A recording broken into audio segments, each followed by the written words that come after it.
নমস্কার। অস্মি কেক কর্নারের পক্ষ থেকে তোমাদের কাছে আবারও একটি সুন্দর কেকের ভিডিও নিয়ে চলে এসেছি।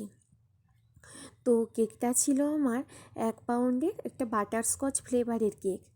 তো কেকটা যে ক্লায়েন্ট আমাকে অর্ডার করেছিলেন তার একটাই ডিমান্ড ছিল, সে বলেছিল যে যেন কেকটা লাল সাদার মধ্যে হয়, আর অন্য কিছু তার সেরকম কোনো ডিমান্ড থাকেনি। আর বলেছিল যেন কেকটা খুব বেশি গর্জাস না হয়, আমার একটু সিম্পলের মধ্যেই ভালো লাগে। তুমি ক্রিমের মধ্যে আমাকে একটু সুন্দরভাবে করে দিও, তুমি তোমার মতো করে।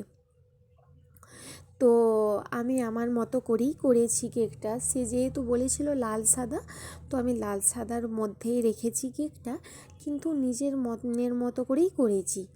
তো এখন আমি যত কেক বানাচ্ছি তত বেশিরভাগটাই বাটারস্কচ ফ্লেভারের কেক বানাচ্ছি। তো দেখো কেকটাকে আমি সাইজ মতো লেয়ার বাই লেয়ার কেটে নিয়েছি। তার সাথে এবারে ক্রিম ক্রাশ দিয়ে পুরো কেকটাকে আমি ভালো করে ক্রামস কোটিং করে নেব। তো যেটা বলবো, তোমরা যারা নতুন আছো তারা একটু সাবধানে করার চেষ্টা করবে। এই কাটার সময় এগুলো খুব সাবধানে কাটবে কেকটাকে, কেননা কাটার সময় ভেঙে যেতে পারে, কোনো দিকে একটু উঁচু নিচু হয়ে যেতে পারে, তখন কেকটা গোছ করতে ঠিকঠাক করতে সেটা অনেক কষ্ট হয়। যার জন্য একটু কেকটাকে তোমরা ঠিকঠাক করে সময় নিয়ে করবে। তো আরেকটা কথা যেটা না বললেই নয়, তোমরা যারা ভাবো যে হোমমেড যারা কেক বানায় তাদের আর কি কাজ, কিন্তু আমরা একটা কেকের ভিডিও কেকটা বানাতে আমাদের যত না সময় লাগে, কেকের একটা ভিডিও বানাতে তার থেকে অনেক বেশি সময় লাগে।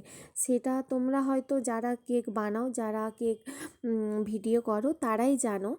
আর সবাই তো বুঝবে না, সবাই সবার পরিস্থিতিটা বোঝে না। তো তো দেখো কেকটা আমার ভালোভাবে কামস কোটিং হয়ে গেছে। এবার আর বেশি কিছু করব না, কেকটা একটু রেড কালার দিয়ে, দেখো রেড কালার দিয়ে আমি কেকটাকে একটু ভালো করে কাভার করে নিলাম। এই হচ্ছে আমার কেকের ফাইনাল লুক। কেমন হয়েছে জানিও।